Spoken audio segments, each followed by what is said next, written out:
안녕하십니까. 홍익대학교의 조영입니다. 먼저 한국투자자 포럼의 이 귀한 학술 토론회 자리에 초대해 주셔서 감사드립니다. 디지털 자산 플랫폼 산업의 발전에 따라서 이용자와 거래 규모가 아주 빠르게 증가하고 있는데요. 이 디지털 자산 사업 그 전반에 대한 규율이 현재 요청되고 있는 그런 시점입니다.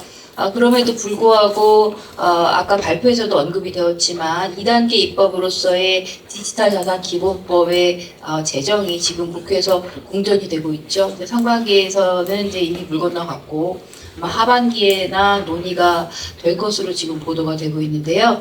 이런 시점에서 디지털 자산의 법제화 동향과 투자자 보호라는 이번 학술대의 주제는 매우 시적절하다고 생각됩니다.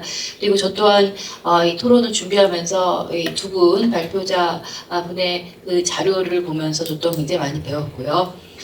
그래서 제가 뭐 토론에서 이제 첨언하고 싶은 것은 그렇게 많지는 않고, 다만, 제가 말씀드리고 싶은 것은 지금 언급되고 있는 이제 법안이죠. 두 가지의 법안이 있습니다. 의원 발의안과 그다음에 정부 발의안, 아직 확정되진 않았지만 정부 발의안의 내용으로 언론 등에서 소개되고 있는 것들이 있습니다. 그래서 두 법안의 주요 내용을 간단하게 소개를 드리고, 사실은 제가 이제 백그라운드가 이제 법학이다 보니까 제가 이제 토론으로 주로 이제 묻고 싶었던 이제 부분이 그 한서희 변호사님께서 발표를 해주셨던 그 부분인데, 일정이 있으셔서 이제 먼저 이제 자리를 비우신 것 같아요. 그래서 따로 제가 한서희 변호사님께 여쭤보던가 하도록 하겠습니다.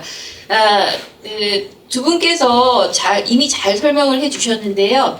2022년에 발생한 테라루나 사태, 그 다음에 FTX 거래소 파산 등의 사건이 있습니다.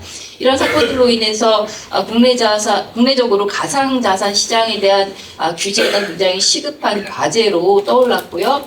이에 따라서 1단계 입법으로서 2023년에 아까 한서희 변호사님께서도 발표를 해주셨는데, 가상자산 이용자 보호법이라는 것이 이제 국회를 통과해서 2024년부터 시행 중입니다. 그리고 이를 보완하기 위해서 2단계 입법으로서 디지털 자산 기본법에 관한 논의가 지금 현재 진행 중에 있습니다. 이 가상자산 이용자 보호법은 가상자산에 대한 1단계 입법이었습니다. 그래서 이용자 자산의 보호, 불공정 거래 규제 등에 관한 내용을 주로 다루고 있죠. 그러나 아까 한서희 변호사님께서도 발표 중에 지적을 하셨다시피 가상자산 사업자에 대한 구체적인 영업행위 규제에 관한 내용이 1단계 입법에는 지금 포함되어 있지 않습니다. 따라서 2단계 입법에 해당하는 디지털 자산 기본법은 디지털 자산 사업자의 영업행위 규제에 관해서 업종별로 좀 구체적인 내용을 담아야 된다라는 그러한 이제 의견들이 많이 제시되고 있습니다. 그리고 가상자산 이용자 보호법이 투자자의 보호를 주된 그런 목적으로 하고 있었다면, 디지털 자산 기본법은 발행, 상장, 유통 등등의 시장 질서 전반에 걸쳐서 산업 전체를 규율하는 기본법으로 입법이 돼야 된다라는 이제 주장이 많이 제기가 되고 있습니다. 그래서 제가 아까 말씀드렸듯이 크게 두 가지의 법안이 지금 많이 언급이 되고 있는데요. 그래서 민병덕 의원이 대표 발의한 그 의원 발의안이 있고, 그 다음에 지금 정부안으로서 금융위원회가 주도하는 정부 발의안이 이제 언급이 되고 있는데요. 요새 이제 가장 그래도 그 주로 언급되는 것은 이 정부 발의안의 내용이 이제 주로 보도가 되고 언급이 되고 있는 것 같습니다. 의원 발의안의 주요 내용으로는요, 이제 일부만 소개를 드리자면, 첫 번째로 디지털 자산을 이제 스테이블 코인과 일반 디지털 자산으로 구분해서 자산 연동형 디지털 자산의 발행을 인가제로, 그다음에 일반 디지털 자산의 발행을 신고제로 이제 차별을 하자라는 내용이 있고요.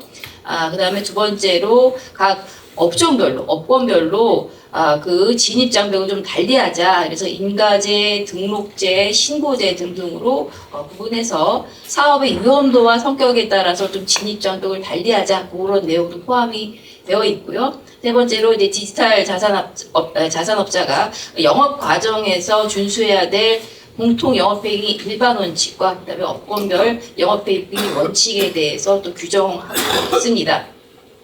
그 다음에 네 번째로 지금까지 거래소가 독점해온 코인의 상장, 상장 폐지 권한을 새롭게 설립할 한국디지털자산산업협회 내에 거래 지원 적격성 평가위원회로 사실상 이양하는 그런 내용도 담고 있다고 합니다.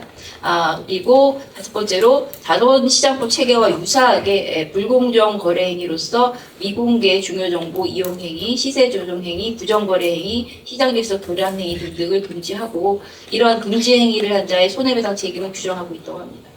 이제 의원 발의안의 주요 내용이고요. 사실은 요새 이제 보도가 집중되고 있는 부분은 정부 발의안이죠. 그래서 이 금융위원회가 주도하고 있는 정부 발의안은 아직 확정적으로 이제 확정된 것은 아닙니다. 최종적으로 확정된 것은 아니지만 언론들을 통해서 알려진 주된 내용을 종합하자면요.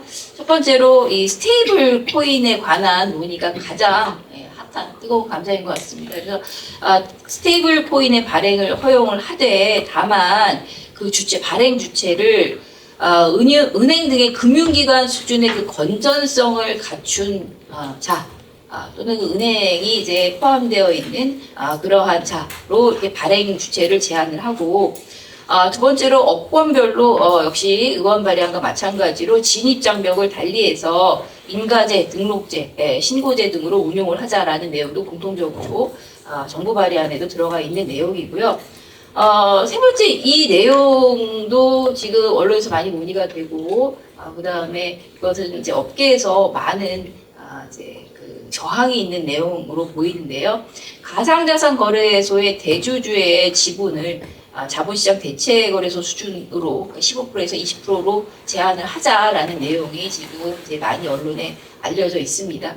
그리고 네 번째로 현재 이제 금지되고 있는 ICO 그러니까 국내 가상자산의 발행을 일정한 요건을 갖춘 경우에 한해서 제한적으로 좀 허용을 하자라는 내용도 포함되어 있다고 하고요. 그 다음에 이 개인정보 보호와 보안 책임을 좀 강화해야 된다. 그래서 개인정보 유출 시에 그 손해배상 책임에 있어서 사업자가 과실 없음을 증명하도록 하는 그러니까 실질적으로 증명 책임을 전환하는 그런 내용도 정부 발의안에 포함될 것으로 알려져 있습니다. 그리고 여섯 번째로 이 불공정 거래 행위 규제에 있어서 현재의 가상자산 이용자 보호법보다 적용 범위를 더 넓혀서 자본시장법 수준으로 규제 수준을 구축해야 된다라는 내용도 정부 발의안에 포함될 것으로 알려져 있습니다. 물론 확정된 것은 아닙니다. 이러한 이제 디지털 자산 기본 법안은 아직 이제 제정된 것은 아니니까요. 법안의 주요 쟁점 중에 하나가 이제 불공정 거래 행위의 규제 그리고 이용자의 보호입니다. 그래서 이 부분과 관련해서 아까 한서희 변호사님께서 자세하게 발표를 해주셨는데요.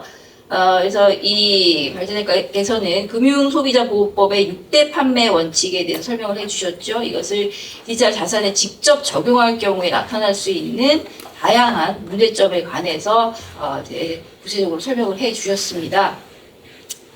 이에 대해서 제가 저도 전문가는 아니기 때문에 그 발표 자료를 읽으면서 몇 가지 떠올랐던 몇 가지 저만의 궁금한 점에 대해서 말씀을 드리면서 저의 토론에 가름하고자 합니다. 첫 번째로 이 발제자께서는 이용자를 이제 분류를 하셨죠. 그래서 자본시장법상의 기준을 원용해서 일반 이용자, 전문 투자자, 법인, 적격기관 투자자 이렇게 네 가지로 분류를 하고 각각에 대해서 좀 보호를 달리하자라는 그러한 말씀을 하셨어요. 그래서 이 부분에 대해서 그래서 일반 이용자의 경우에는 굉장히 높은 수준으로 보호하되 전문 투자자, 법인, 적격기관 투자자 등에 대해서는 규제 수준을 낮춰서 적격기관 투자자의 경우에 최소한도의 규제에 그쳐야 된다라는 주장을 하셨습니다. 그래서 이러한 입장에 대해서는 즉 일반 이용자, 아까 리테일이라고 말씀하셨는데 일반 이용자의 경우에는 다른 투자자보다는 높은 수준의 보호가 필요하다라는 그 한서희 변호사님의 입장에는 기본적으로 동의를 합니다. 다만 투자자의 구분에 있어서 자본시장법상의 전문 투자자, 적격 투자자 등의 개념을 이제 원용하고 계신데요. 이 자본시장법상의 전문 투자자에는 개인뿐만 아니라 법인도 포함이 됩니다. 상장법인과 금융투자상품 잔고가 100억 원 이상인 법인이 포함되는데 이 발제자께서는 이 전문 투자자와 법인을 재차 구분해서 법인의 경우에는 전문 투자자보다 낮은 수준의 자율적인 규제로 족하다라는 입장을 취하고 계시는 것으로 보여요. 그렇다면 이른바 티어2에 속하는 전문 투자자는 개인 전문 투자자만을 의미하는 것으로 이렇게 이해를 하면 되는지 그 부분을 제가 여쭤보고 싶었는데요. 그다음에 두 번째는 이제 법인의 경우에는 이제 과거에는 디지털 자산시장 참여가 전면적으로 금지가 되었었죠. 그러나 현재는 정부의 법인 참여 허용 로드맵에 따라서 단계적 허용으로 전환이 되어 있는 상태이고 현재는 3단계 로드맵 중 1단계에 해당하는 현금화 목적 매각만이 이제 허용되고 있습니다. 그러나 상장법인이나 전문투자법인의 투자 재무 목적의 가상자산 거래를 허용하는 2단계의 경우에는요. 언론을 찾아보시면 알겠지만 이른바 특근법이죠. 특정금융정보법 시행령 개정과 맞물려서 이 구체적인 기준과 일정이 확정되지 않은 상태입니다. 이처럼 법인의 디지털 자산시장 참여가 그 자체 극히 제한적인 상황에서 법인의 가상자산 투자에 대해서는 자율적인 규제로 족하다는 주장은 현실과는 다소 부합하지 않는다라는 그러한 생각이 들었는데 그 부분에 대해서는 발표하시면서 이미 좀 언급을 하셨어요. 그래서 좀 우리나라 시장이 조금 이상하다. 그래서 현실적으로는 이제 법인에 대해서는 아예 시장 참여 자체가 제한되고 일반 소비자한에 대해서 규제가 이루어지고 있는 그 점이 우리나라 시장이 좀 독특한 점이고 조금 모순되는 점이다라고 이미 지적을 해 주신 바 있습니다. 어쨌든 현 상황에서는 법인에 대해서 자율적인 규제로 족하다라고 하셨는데 시장 참여 자체가 제한적인 상황에서는 좀 모순적인 부분이 있다. 이 부분에 대해서 좀 여쭤보고 싶었습니다.